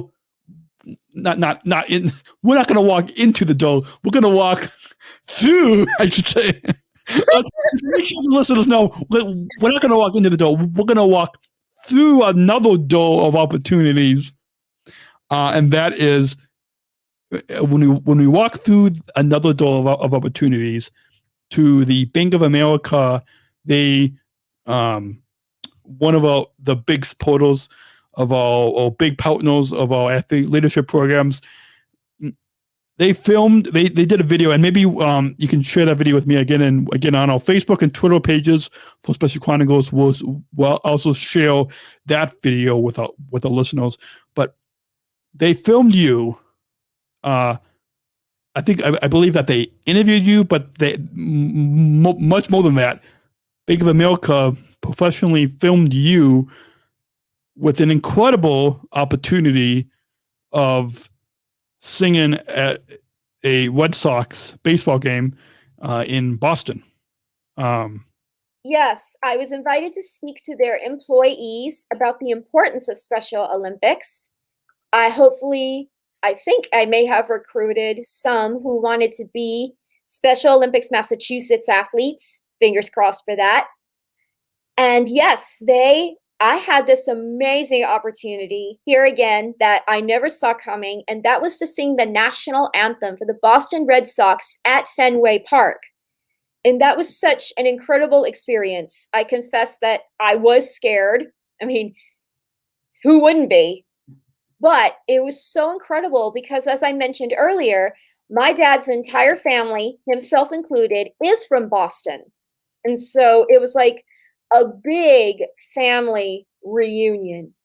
I'm just so forever grateful to the Bank of America, who have been lifetime supporters or longtime supporters of Special Olympics, and just the opportunity to share with everyone that I'm not just a person with an intellectual and developmental disability. I am a singer, and here is my chance to show it to you, to share my gift with you. Awesome. Well, you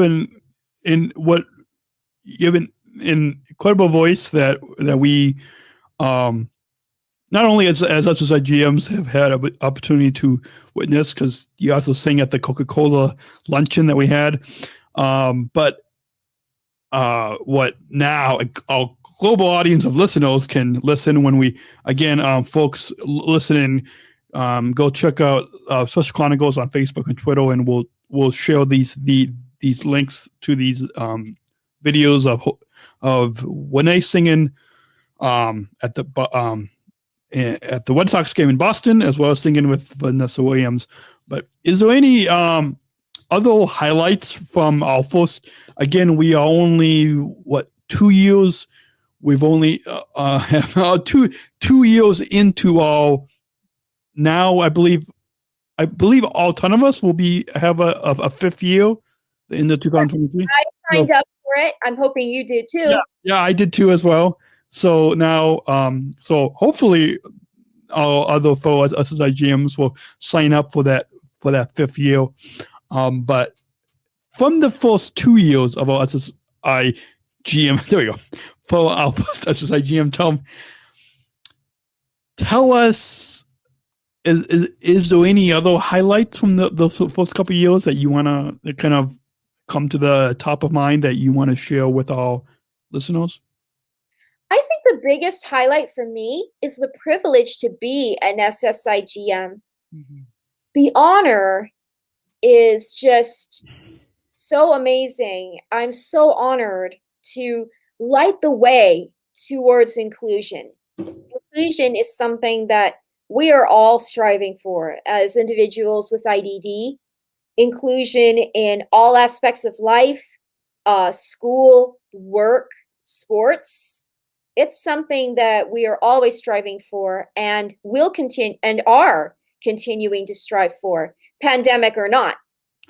Awesome. I love that you're given a lot of, in addition to that door of opportunity image, the light the way towards inclusion. There's a lot of these images, and hopefully when people are listening to this episode of this podcast of your self-advocacy story, I love that image of light the way towards inclusion. And that speaks to a lot of, with our law enforcement Toshuan and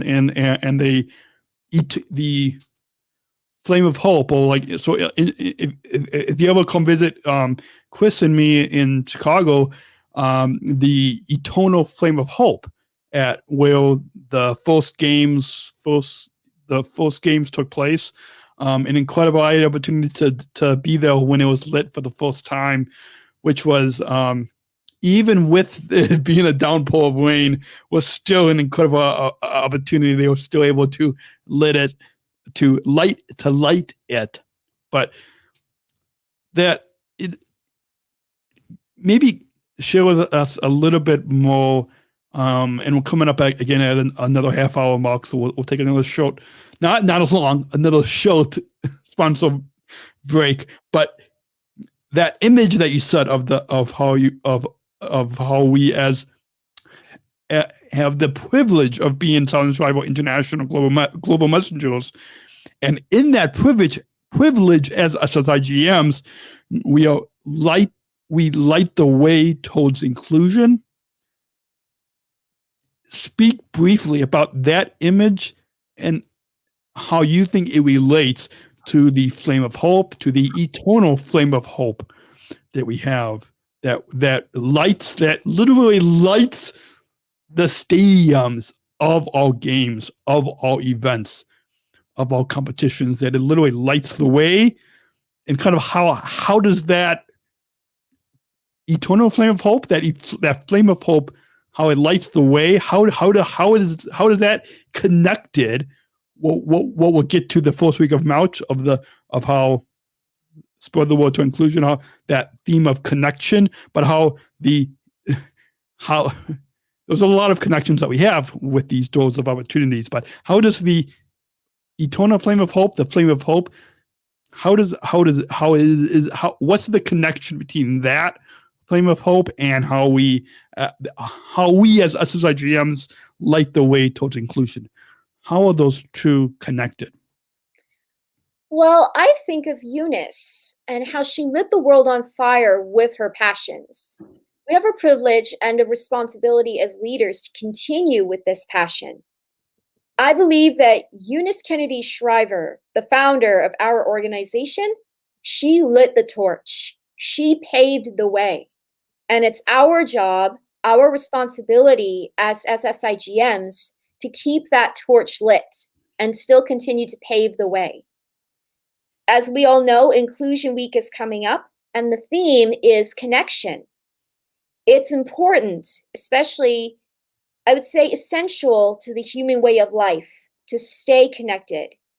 And we never really thought about it until COVID-19 hit. And so everyone was trying to find some way to stay connected. And Special Olympics, I'm just blown away by how they took a stand. They immediately said, okay, how can we make sure that the athletes are still connected and still involved? I would say they did a really amazing job. And it's all thanks to Eunice Kennedy Shriver, who has lit the way.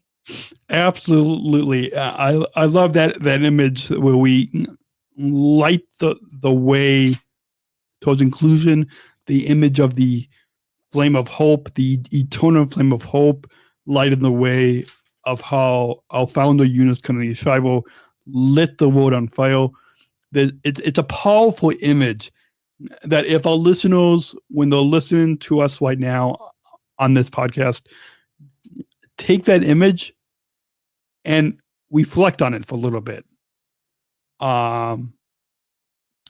If you get anything out of this, of Renee's self-advocacy story, anything or part of our conversation today on this podcast, anything out of this conversation, we hope that you will take that with you and use it to make a difference and to really light what you are doing, to make you, the listener, are doing to make a difference, to follow in the footsteps of us SSIGMs, Renee and myself, and follow us and really join us in lighting the way towards inclusion, and follow Eunice Kennedy Shriver in lighting the world on fire. I think also what you said of that legacy that we have, that we are a part of that legacy of Eunice Kennedy Shriver, and that just like Eunice, over 52 years ago, I think, 52, yes. Over 52 years ago, lit the world on fire. We as SSIGMs that are part of that legacy, we are as well lighting the world on fire as we continue to light the world on fire towards inclusion. Absolutely. And just so the listeners know, the inclusion revolution is still underway, pandemic or not. Like you said, Daniel, let us continue to strive for inclusion. Let us continue to carry the torch that Eunice Kennedy Shriver carried 52 years ago by lighting the way for not just us here in the US, but the entire world. Absolutely. And speaking of that, this is so powerful. We're going to bypass that next break, and maybe we'll push it off to the very end. But speaking of lighting the way to lighting the world on fire, lighting the world on fire towards inclusion, let's end the inclusion revolution, which they hold a PSA during those sponsor breaks that we took. But speaking of that,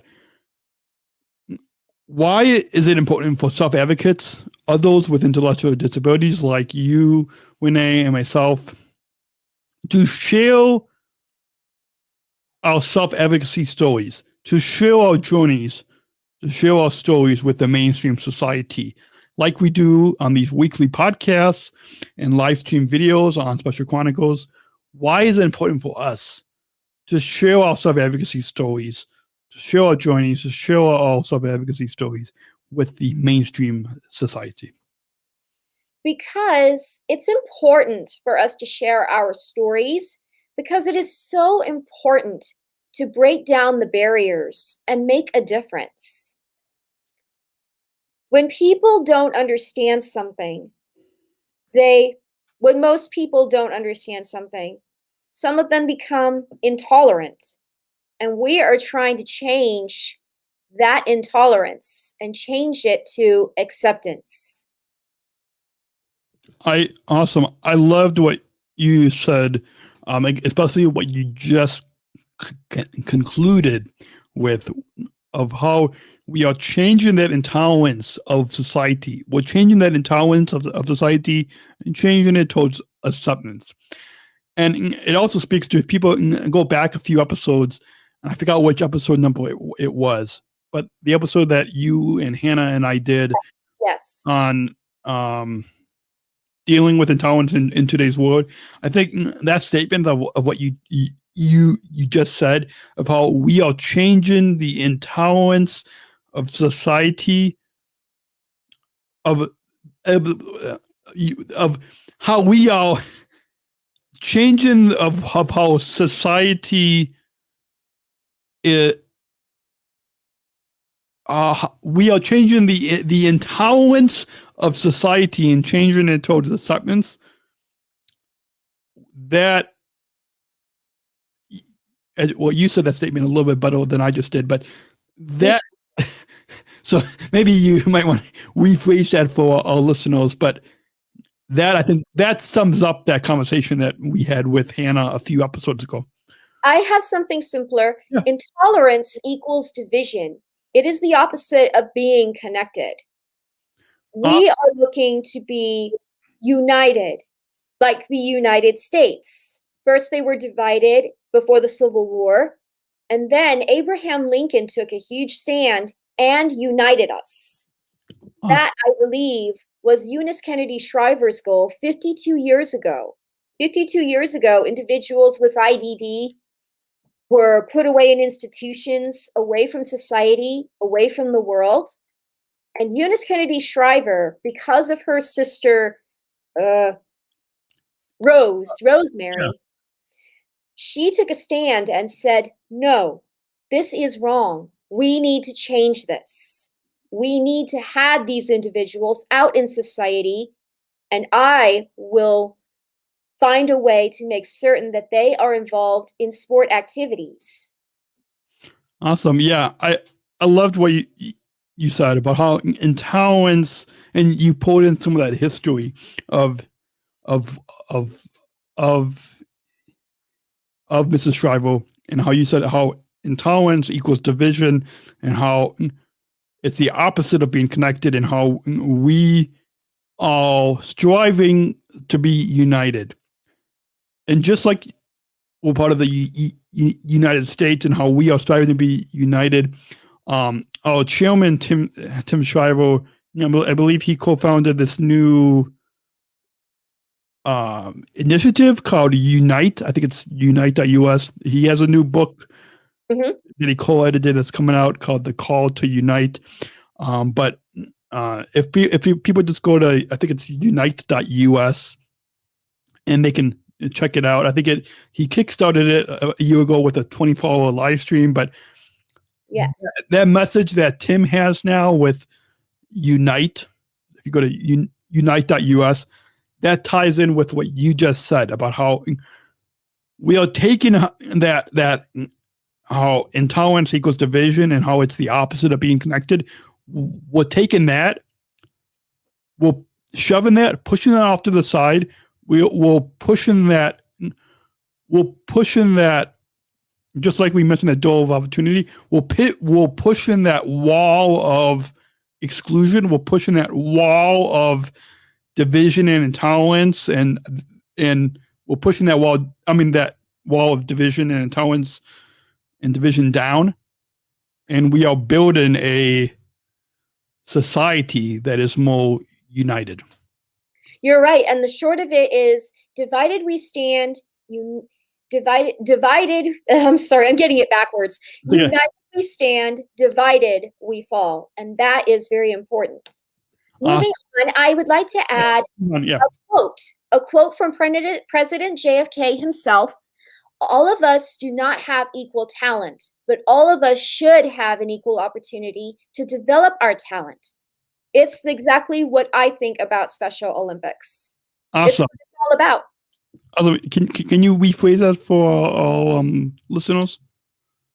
President John F. Kennedy said, all of us do not have equal talent, but all of us should have an equal opportunity to develop our talent. Sorry if I went too fast. No, it's okay. And this is exactly what Special Olympics is all about. Opportunity to develop our skills, our talents, and share them with everybody. Awesome. And let's now move quickly on, so we can kind of wrap up with the last few things that we have as part of this conversation. Our guest again on the Special Chronicles Show is Renee Manfredi. We're showing her Self-Advocacy Story on this episode 400 and 16 of the Special Chronicles Show right here on specialchronicles.com.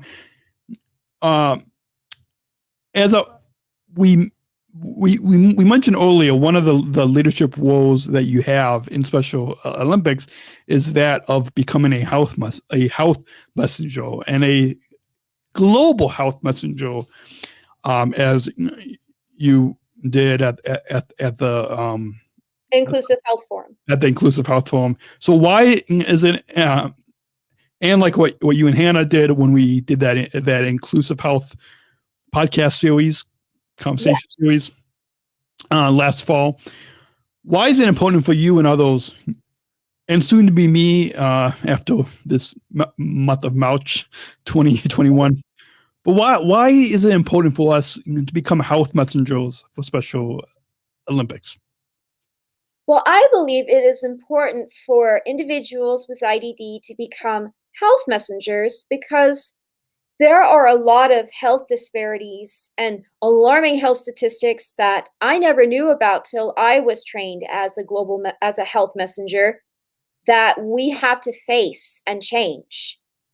My role as a health messenger, my platform, as I mentioned earlier, is to reach out to doctors and offer suggestions about how they can best treat their patients that have IDD. Some doctors, they misdiagnose a person's symptoms with their disability alone.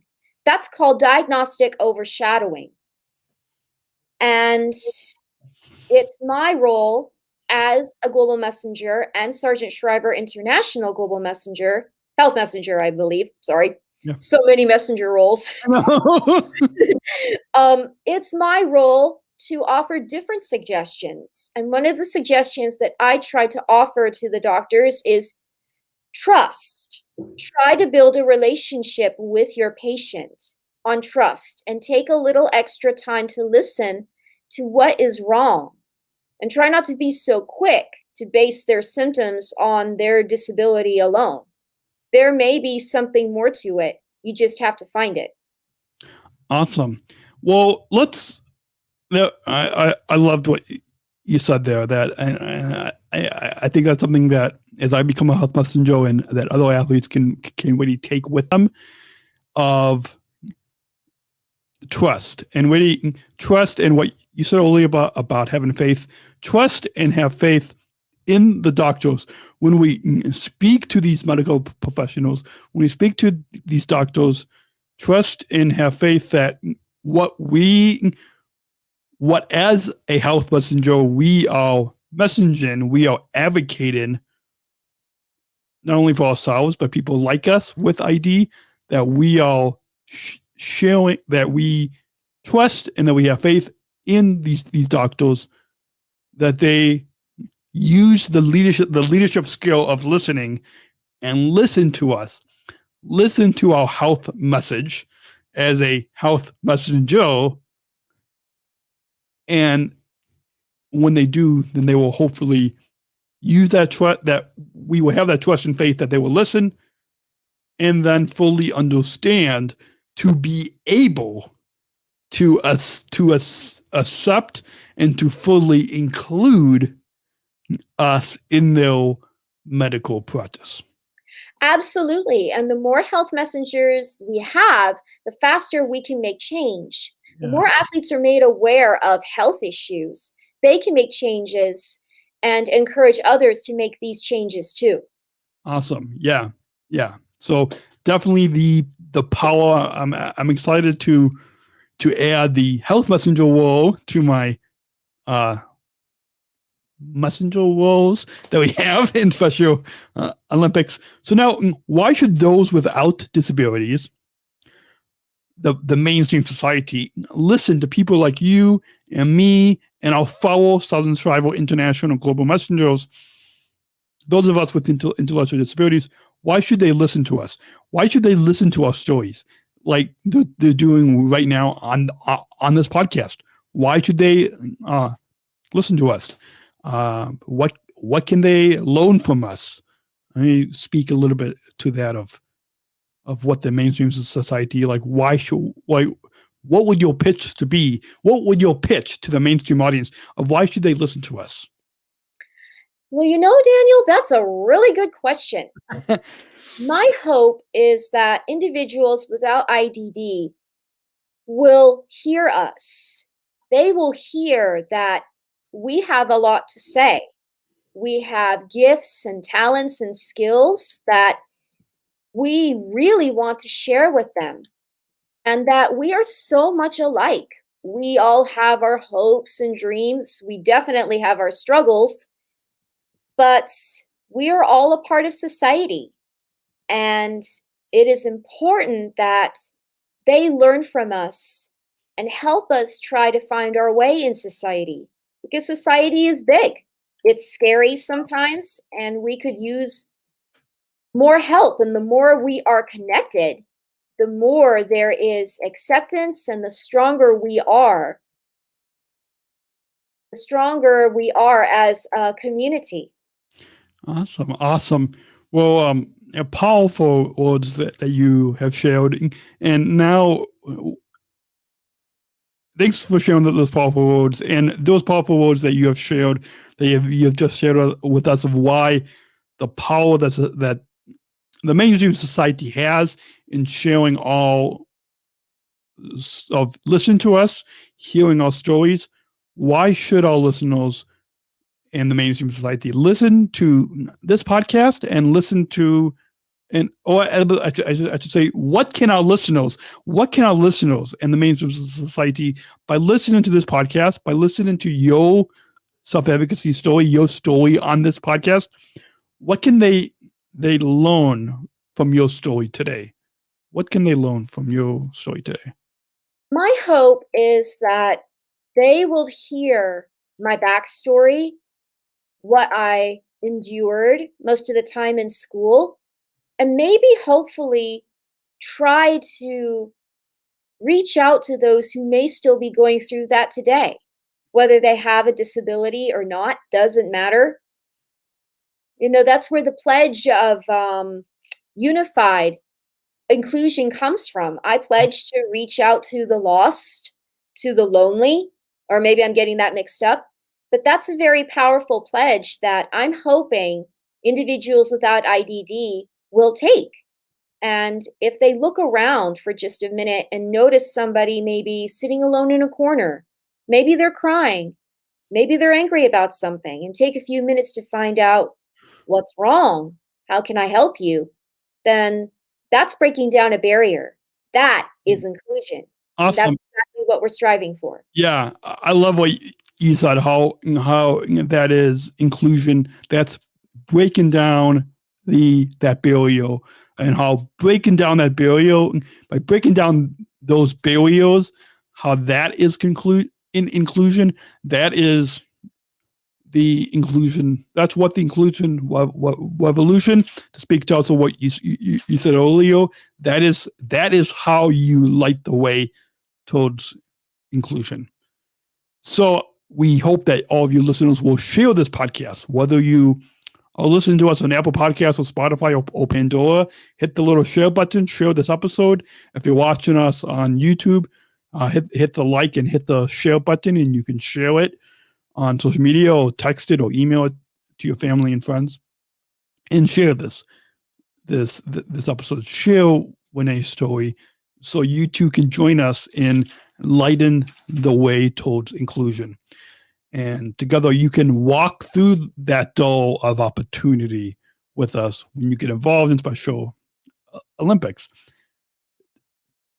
We've got a few more things left, and so we're going to try to keep this less than 2 hours. So we're just about done.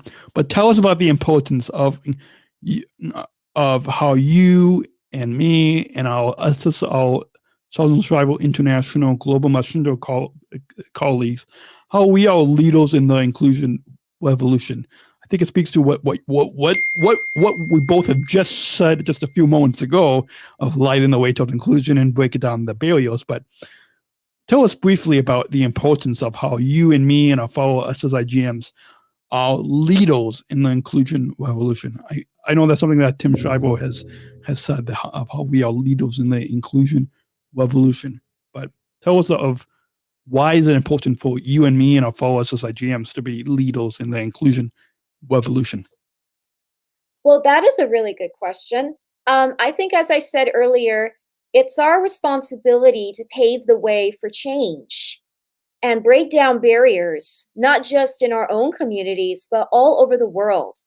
And I think it's a highlight and important that people all over the world, with and without intellectual disabilities, see us as the leaders that we are. Mm-hmm. That they don't look at us and see just our disabilities, but our ability to speak up for others that may not have found their voices yet, our ability to share our stories, and our ability to promote change and invite them to join the inclusion revolution.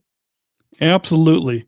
And speaking of that being a leader of the inclusion revolution, for those one or few people that are watching the only live stream access, again, only an exclusive few of you that are subscribers of our Special Chronicles newsletter get only access to this.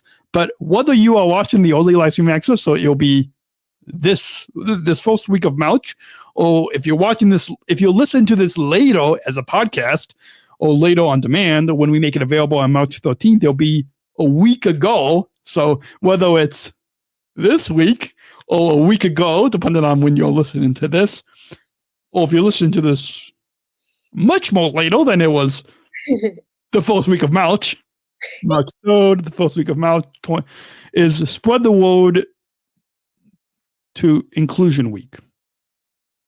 So you and I, along with Hannah, we wrote our SSIGMs blog. I thought it was going to be a combo blog with all three of us, but I guess it's going to be individual blogs.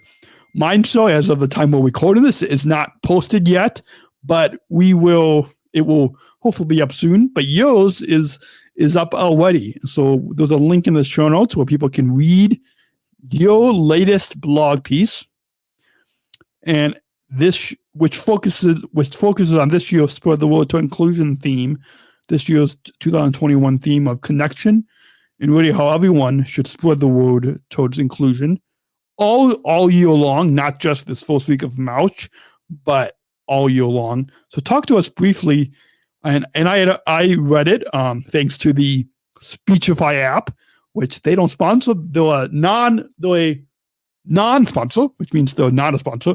They're a non-sponsor, but hopefully. But I want to recommend for people like you and myself, with other people like us with learning disabilities, want to recommend the Speechify app. It really helps you to listen to what you're reading, so you can better process what you are reading. But with that, I read your blog, and I loved everything that you said. And you already I felt like now when people are listening to your story on this episode of this podcast, and then they go to read your blog, you mentioned a lot of the same bits of your story in this latest blog piece, and even in other blogs that you have written. Once again, if people are not following all Podcast? I was going to say blogs. I don't have the link in front of me right now, but then they already hold a little bit of kind of what you said. But talk to us a little bit about this latest blog piece that you wrote that is titled looking for I don't think I have it written down. It's in the show notes. It's in the show notes, and that is about spread the word to inclusion connection. This latest blog piece that you wrote, so people can go look in the description of this podcast, whether you're watching on YouTube or Apple Podcasts or Spotify or wherever you're listening to us right now. Just look in that link below, and you'll find it. But tell us about this latest blog piece that you wrote. Thank you so much. This year's theme is so timely after a year of trying to stay connected during COVID-19. Basically, that's what my blog is about. Inclusion is connection. Well, the theme for this year's Weeks of Inclusion is connection.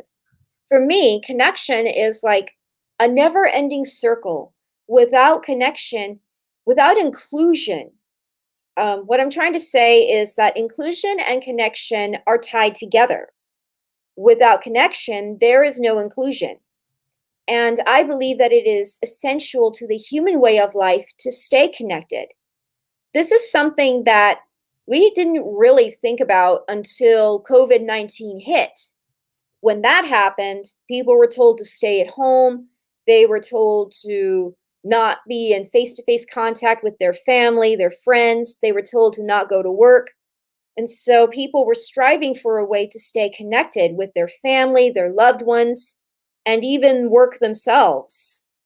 In Special Olympics, when this happened, they were like, okay, how can we make certain that our athletes are connected? Because so many of them are feeling isolated in society. And so how can we make certain they will not feel isolated during this difficult time? Well, they went over and above, I believe, through our virtual programs. They came up with virtual walks such as Sona Move, Sona Stride. Special Olympics Hawaii, my organization, came up with virtual fitness exercises, fitness challenges, and so much more. I even did some virtual cooking videos, and it was just so incredible. Zoom and virtual things have really, really soared, and they have helped us to stay connected. Awesome. Well, so once again, the link will be in the show notes, but it's sonorthamerica.medium.com. That's where you can find not only Renee's latest blog on Spread the Word to Inclusion Connection Week, but my blog and Hannah's blog as well. It's all posted there. So go to sonorthamerica.medium.com, and the link will be in the show notes. So what's one message, Renee? What's one message that you would like to share with our listeners as we now kind of come to a close now with the kind of the final few bullets? But what's one message if people are listening to us? This is a little bit longer. This is one of the longest episodes that we've had this year of 2021. But what's one message that you would like to share that kind of sums up your journey, that really sums up your self-advocacy story that you have so kindly have shared with our listeners today? Thank you very much, Daniel. Circling back to my advocacy, my advice is to learn about advocacy so your voice can be heard. Don't be afraid to speak up, and don't lose space. Awesome. I love that message. And now this is the point of the show. You are listening to the Special Chronicles Show right here on specialchronicles.com, where we get to all social media plugs of Will. And as you speak, I will try to put it up on the screen. So if you're listening to us on Apple Podcasts, Pandora, Spotify, Stitcher, wherever you listen, go check out the video on YouTube. Just look up Special Chronicles and you'll find this episode with Renee. So I'll put up on the screen for you all. But share with us, Renee, where can our listeners connect with you on social media, as well as your local Special Olympics Hawaii SOHI program for you and your local Special Olympics program? Where can they connect with you if they want to get in touch with you? I can be found on, thank you so much, Daniel, for such a powerful opportunity this morning. I can be found on Facebook and LinkedIn.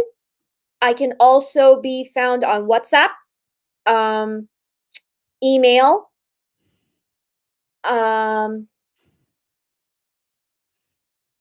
and Special Olympics Hawaii Facebook. You can also follow Special Olympics Hawaii on Instagram and Twitter. And linked to the Fit Foods playlist in show notes description of the video. All right, awesome. And once again, like you said, if people want to find you on Facebook and Instagram, it's just your name, ReneeManfredi, They can just search for that on Facebook and LinkedIn. Mm-hmm. Your email, again, RENEEM@SOHAWII.org. Oh, there should be an A. Oh. HAWAII. For the email. Yes. Did I misspell that email? Yeah. It's SOH. We should have double checked that in the pre-show, but I'm sorry, I just noticed. Yeah, I know. SOH. Hopefully it's right in the show notes. We'll have to double check that. SOHAWAII. AII. Okay, there we go. So let's try that again. Once again, if you want to follow Renee on Facebook and LinkedIn, just search for it's at RENEEMANFREDI on Facebook and Instagram. It's just your name. That's simple. RENEEMANFREDI. Just search for Renee Manfredi on Facebook and LinkedIn. And her email, if you want to get in touch with Renee, it's RENEEM@SOHAWAII.org. And her local program you can follow at the Special Olympics for Hawaii. Just search for that on Facebook, and you can like and follow the page. And if you're on Instagram and Twitter, follow at SOHAWAII at SO Hawaii on Instagram and Twitter. And her Fit Foods playlist, that link will be in the description. It's on YouTube, but there's a link to where you can watch all of her Fit Foods videos. And we want to remind you, you can follow Special Olympics North America on Instagram and Facebook and Twitter, and follow hashtag Sona Move. That's SONA Move. Beginning on March 15th, you can follow hashtag Sona Move on social media to follow Renee and myself and Hannah, and as we take part beginning on March 15th for a couple months. We'll take part in the Sona Move Challenge. Again, you can read Renee and mine and Hannah, all three of all SSIGM blogs on sonorthamerica.medium.com. And we'll briefly mention, if you want to follow this podcast on the Special Chronicles Show, you can connect with us on social media at Special Chronicles. All the links is all on specialchronicles.com. But you can email us feedback at specialchronicles.com, and you can make a gift at specialchronicles.com/give. But I just want to remind you that you can visit this network, this network on specialchronicles.com. That's specialchronicles.com to how to follow us on Facebook, Instagram, Twitter, YouTube, Vimeo, Spotify, Apple Podcasts. Subscribe to our newsletter. Subscribe to not just this podcast, but all the podcasts that we have on this network, specialchronicles.com. If you want to follow me on Instagram or Facebook, Twitter, LinkedIn, at PodmanDan, PodmanDan, at PodmanDan. So those are all of our social media plugs for this episode. A question I usually end all my conversations with, and now we're 2 minutes past the 2-hour mark, so a little bit longer of an episode, but that's fine. I think people hopefully will learn a little bit from your self-advocacy story, Renee. But a question ever since the RW Daily Show that Ian and I did when we were at World Games, a question I usually end my conversations with is, what does inclusion mean to you? So I'm going to ask you that as well. What does inclusion mean to you? That's a very good question. Inclusion means to me that we are included in all aspects of life. Going to school, getting a job, maybe having a family.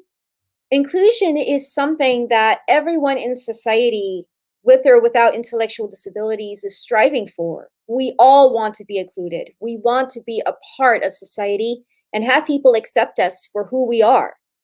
Awesome. Powerful words to conclude your self-advocacy journey, your self-advocacy story. Our guest is Renee Manfredi, calling in from Hawaii, right here on the Special Chronicles Show on specialchronicles.com. What's one message, if you were in an elevator with someone and you only had the amount of time of depending on, I guess, whenever somebody says elevator speech, something that Emily Klingo taught us during our SSIGM training. I guess when you think of an elevator speech, it depends on how long you're in the elevator for, or how many floors you are going up in the elevator. If you're going up on a big building, your elevator speech could be a little bit longer. If you're going up one floor, it could only be like, so it depends on how, I just thought of that now, but it depends on, how many floors you're going up on the elevator. But with that, as we come to a close on this episode 416 of the Special Chronicles Show, what's one message in a few words, about 35 words or less, which in journalism, that's the lead. That's the first paragraph of a news story. So in about 35 words or less, what's one message about your self-advocacy story, Renee, your self-advocacy story that you could share with our listeners? In about 35 words or less, what's one message that you can share with our listeners and really leave our listeners with? Well, it's hard to be an advocate, especially when you may not know what being an advocate is. I didn't know what it was till I learned about the Hawaii Self-Advocacy Advisory Council, or SAC. And it was there that I learned that advocacy means that you learn to speak up for yourself. Then later on down the road, you learn to speak up for others. And I personally think that's a lot easier than speaking up for myself. That's something I'm still working on. But then the more you develop your confidence, the more later on down the line that you have the confidence not only speak up for others, you can speak up for your community and hopefully try to make a positive impact in the lives of so many with intellectual and developmental disabilities. My hope is that others with ID would be inspired to find their voices and learn about advocating for themselves and others and their community as well. Awesome. I'm just jotting down a few notes here. But I love that message, and maybe if we have somebody from SOI or somebody from one of our programs that could edit a few of these clips. I made a few notes in here, so maybe we can have somebody take the video of this episode and edit a few clips, and that we can maybe share on social media to promote, to get people to listen to the full episode. But if we share a few of these clips, then maybe people will see a short clip of our conversation, and then they will want to hopefully listen to the full episode of our time together today. Yeah, that's a great idea. As we come to a close, once again, our guest has been Renee Manfredi, calling in from Hawaii, sharing her self-advocacy story right here on the Special Chronicles Show on specialchronicles.com. Share with us, and I'm sure this won't be the last time that you'll be on this podcast program, but share with us final thoughts on your overall time today on the Special Chronicles Show. See, we've been on this episode for a little over 2 hours now, and I'm already I ran out of coffee, and I apparently need to get some more coffee so I know what I'm saying. But anyways, share with our listeners final thoughts on your overall time today on the Special Chronicles Show. I think this is such an honor. This is such a powerful platform, Daniel, and I'm very, very impressed by how you came to be a podcaster, how you continue to inspire others through your podcasting, and want to know more about your fellow Special Olympics athletes from not just the U.S., but all over the world. This is just super incredible, and I'm so honored to be a part of it. Awesome. Yeah. And in short, ahui o, until we meet again. Awesome. Well, it's been an honor and a joy to have you on. Finally, I know it took us a little while to set up our time together today, because when we both walked through multiple doors of opportunities as Sargent Shriver International Global Messengers, our schedules are pretty demanding. And so thankfully we were able to find some time together on this Sunday, February 28th, 2021. But most people will be listening to us in the second week of March or anytime, because you can listen to podcasts anytime on demand. So thanks again for those words about Special Chronicles and for taking the time to come on the Special Chronicles. Thank you so much for having me. And I understand the time difference doesn't really help. No, it doesn't. But thankfully, we're able to still kind of deal with the time difference. Thanks for getting up early to be a guest on this podcast program on SpecialChronicles.com. Thank you. This is so much fun. Until then, I was going to try to say goodbye in Hawaiian, but it's... Oh, that's aloha. Aloha. Okay. So let's, in the spirit where you are calling in from Hawaii, let's conclude the show.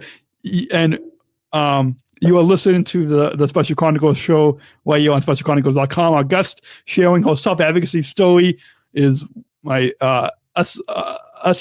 Southern Tribal International Global Messenger colleague, Renee Manfredi. And until we see you again, Renee, and until we see all of you listeners on this next episode of the Special Chronicles Show on SpecialChronicles.com, aloha. Aloha. Aloha. Until next week, remember, choose to include Special Chronicles, giving respect and a voice to people with special needs. Okay, I'm going to end the broadcast.